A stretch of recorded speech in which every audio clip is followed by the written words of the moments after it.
ആനവിലാസം വില്ലേജിൽ നിന്നും ആരെയും ഒഴിപ്പിക്കാൻ അനുവദിക്കില്ലെന്ന് പീരുമേട് എംഎൽഎ അഡ്വക്കേറ്റ് സിറിയക് തോമസ് മുഖ്യമന്ത്രിയെ നേരിൽ കണ്ട് കാര്യങ്ങൾ ബോധ്യപ്പെടുത്തും. വിഷയം ചർച്ച ചെയ്യാൻ ജില്ലാ കളക്ടറുടെ സാന്നിധ്യത്തിൽ അടുത്ത ദിവസം യോഗം ചേരും.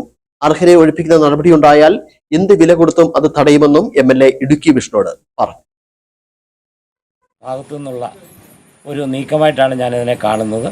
ഇത് പുഴയും നദികളുമൊക്കെ കയ്യേറി അനധികൃത നിർമ്മാണങ്ങൾ അവരെ ഒഴിപ്പിക്കുമെന്നുള്ള രീതിയിലാണ് ഇപ്പോൾ ഇങ്ങനൊരു നീക്കവുമായിട്ട് പഞ്ചായത്ത് സെക്രട്ടറിമാർക്ക് പഞ്ചായത്ത് ഡയറക്ടറേറ്റിൽ നിന്നുള്ള കത്ത് ലഭിച്ചിട്ടുണ്ട്.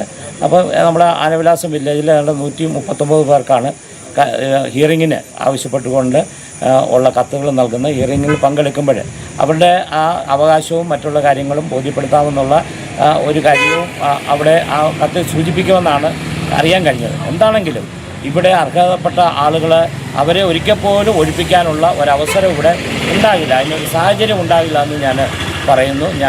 നമുക്കറിയാം, ഇവിടെ നൂറ്റാണ്ടുകളോളം ഇവിടെ താമസിക്കുന്നവരുണ്ട്, കൈവശം വെച്ചവരുണ്ട്. പുഴയുടെ തീരത്തുമൊക്കെ അവർ വീടുമൊക്കെ കെട്ടി അതുപോലെ തന്നെ സുരക്ഷിതമായിട്ട് അവർ ജീവിക്കുന്നു. അതുപോലെ തന്നെ ചെറിയ ജീവനോപാധികൾ കടകളുമൊക്കെ വെച്ച് ജീവിക്കുന്നവരാണ്.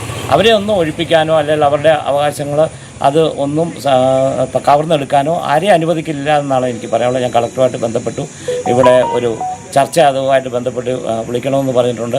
മുഖ്യമന്ത്രിയെ നേരിൽ കണ്ടുകൊണ്ട് ഈ കാര്യങ്ങൾ അദ്ദേഹത്തെ ബോധ്യപ്പെടുത്തി, റവന്യൂ വകുപ്പ് മന്ത്രിയെയും നമ്മൾ ഈ കാര്യങ്ങൾ ബോധ്യപ്പെടുത്തിക്കൊണ്ട് ഇവിടെ ഈ പെരിയാർ നിവാസികൾ നമ്മുടെ എപ്പാത്തിൽ ആനവിലാസ വില്ലേജിൽ ഇപ്പോൾ ഇവിടെ നടത്തുന്ന സാധാരണക്കാരെ അതുപോലെ തന്നെ അർഹതപ്പെട്ടവരെ അവർ വർഷങ്ങളായിട്ട് അവർ കൈവശം വെച്ചിരിക്കുന്ന ഭൂമിയിൽ നിന്ന് ഒഴിപ്പിക്കാനോ അല്ലെങ്കിൽ അവരുടെ ഏതെങ്കിലും വീടുകളോ മറ്റുള്ളതോ പൊളിക്കുവാനോ ഉള്ള ഒരു സാഹചര്യം ഉണ്ടാകില്ല.